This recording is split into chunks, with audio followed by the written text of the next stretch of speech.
welcome back to my channel. It's me again, Divine. In today's video, I'll be sharing with you my step-by-step eyelash routine or mascara routine. It may seem boring, but maybe some of you out there needs this video, kaya ginawa ko siya. Itong routine na to makes my lashes curl all day until tanggalin ko na yung makeup ko. Hindi talaga siya bumababa. Unlike before, I'm really struggling sa aking eyelash routine kasi most of the products makes my eyelashes look straight. Alam mo yun, bumababa siya.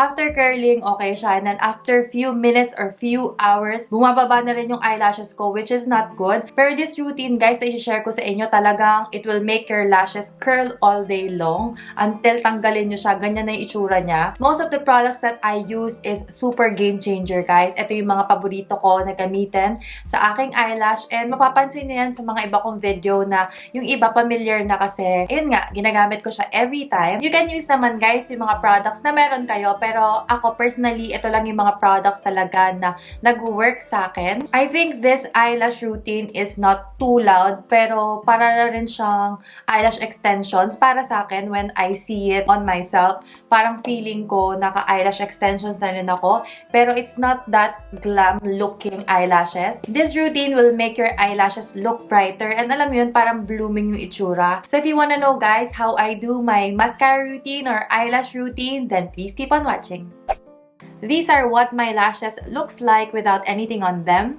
I have the type of typical Asian lashes na straight lang, kung nakikita nyo, guys. And wala talaga siyang kabuhay-buhay, as in ang nipis, and maiksi lang siya. First thing that I do is I curl my lashes, and I feel like this is the most important part if you want your lashes to stay curled and lifted for the entire day. And yung favorite ko na curler, guys, is from 𝑘𝙤𝙧𝙚𝙀. I've showed you this many times, and sobrang affordable nito, and it really works. Yung tip ko for you is to curl your lashes as close as possible sa base and squeeze nyo lang siya tightly without pinching your skin. And yung style ko ng pagko-curl, guys, is after kong i-curl from the base, I will curl it again, pero sa bandang gitna na part ng eyelashes ko para makuha ko yung C-curl na style. Ayoko kasi yung lashes na diretso lang pataas.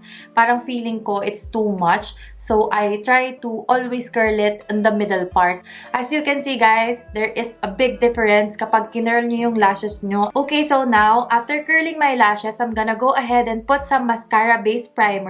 And I'm gonna use the Kiss Me 𝑘𝙤𝙡𝙡𝙀 Eyelash Mascara Base Primer. Guys, this product is a game changer. Lately ko na lang siya nagamit, pero I got this one from our Hong Kong trip last year. And it made my mascara routine much easier than before.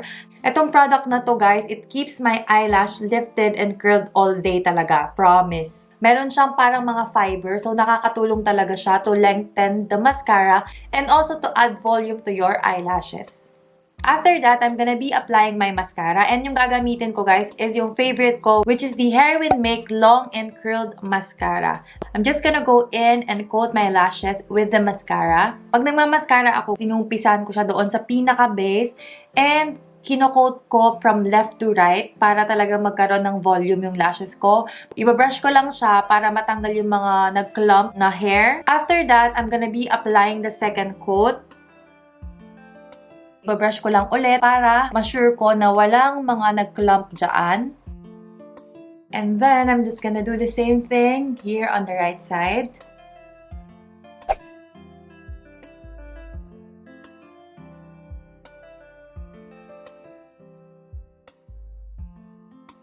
So, that's it for this video, guys. Thank you so much for watching. Sana nagustuhan nyo tong video na to and sana nakatulong to sa inyo. Kung meron kayong mga suggestions and comments, please leave it down below. Please don't forget to subscribe to my channel for more videos like this and also follow me on my Instagram account.